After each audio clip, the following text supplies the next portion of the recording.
All right, this is Monday, social studies. So we were just learning about the Civil War, and we were learning about American U.S. history. Now we're going to kind of switch gears just a little bit. We're going to talk about Israel again this week. So today's packet, or today's worksheet, looks like this. You only have 3 questions. Please be sure to answer them. You can find them directly in their text. They're not even hard answers. They're not inference or anything. It's literally what religion did the Israelites hold to? And it's in the first sentence. Where did Abraham and his family travel to find food? In the very first paragraph of the second sentence. And who was Moses' second in command after the Exodus? It's in the last sentence. So I'm going to read it for you real quick. You guys are going to answer these. And that's all you have to do today. So we're going back kind of to our multicultural studies. If you remember before the break, we were kind of talking about Israel, where kind of they were located. We talked about a little bit of the food. We talked about Passover and the Exodus. So this is some more information. This is kind of, again, about before the Exodus and a little bit afterwards. Tomorrow you're going to be learning about the kings, which was definitely after the Exodus. And I'll talk a little bit more between the Exodus and the kings then. And then Wednesday, you're going to be talking about after the monarchy. And so kind of it jumps to current day. And then you have a quiz, which again, the questions are straight from the text. You can use your text for these answers. Okay? So let me read this for you real quick. The Promised Land and Egyptian slavery. Israel's history is wrapped up in their religion called Judaism. So it doesn't mean wrapped up in as in they're just so, when you think somebody's wrapped up in something, you think they're not focused on literally any other part of life. But what it means is that everything centers around Judaism. The start of Israel, which is Jacob, his 12 sons were the leaders of the 12 tribes of Israel. He was renamed Israel by God. And so that's kind of why it's all wrapped up in Judaism, is because of the fact that it started out from God like that.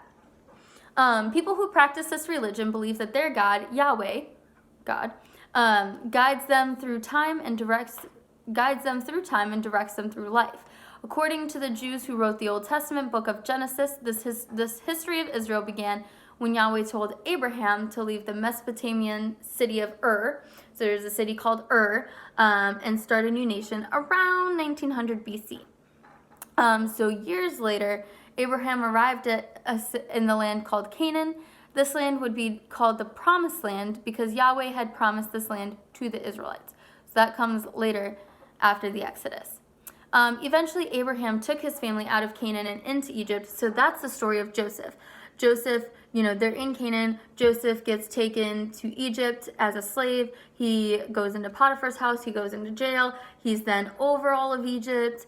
Again, this is a very short version of it.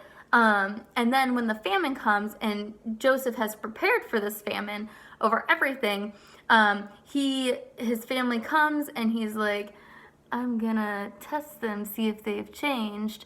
And after finding out that not only does he have a little brother, but that his older brothers have changed, and that they wouldn't do anything like they did to Joseph to Benjamin, he was like, hey guys, look at me, it's Joseph. And after that, he was like, oh my goodness, Dad is alive. He's still alive. Bring him and Benjamin and everybody, and you guys can live it's part of Egypt, but it's not called that. And now I'm going to post it later what it was. I actually was just reading this in my Bible study, and so it's so cool to see how God worked all of that out. So in order to get food, Abraham ended up moving the whole family that was Jacob. Jacob moved the whole family to Egypt.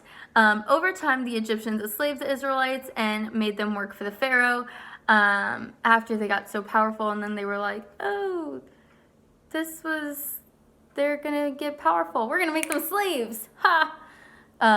So after 430 long years, when the Israelites were able to escape under Moses' leadership, this escape or exit from Egypt is called the Exodus in Israelite history. Moses was an important leader over Israel, and he received 10 commandments from Yahweh and led the Israelites, pardon me, back to the promised land of Canaan. His second in command at the time, named Joshua, Aaron helped when it came to talking about the plagues, but later on, when it was time to kind of find a replacement for Moses, Joshua was his second in command at this point. His second in command, named Joshua, helped the Israelites conquer their land from a group of people called the Canaanites, and Israel started a new civilization of 12 small tribes. So this is a lot of history. We're talking about spanning books of the Bible, all in this short little time. But this is kind of what happened. So then go ahead and answer the questions for today, and let me know if you have any other questions.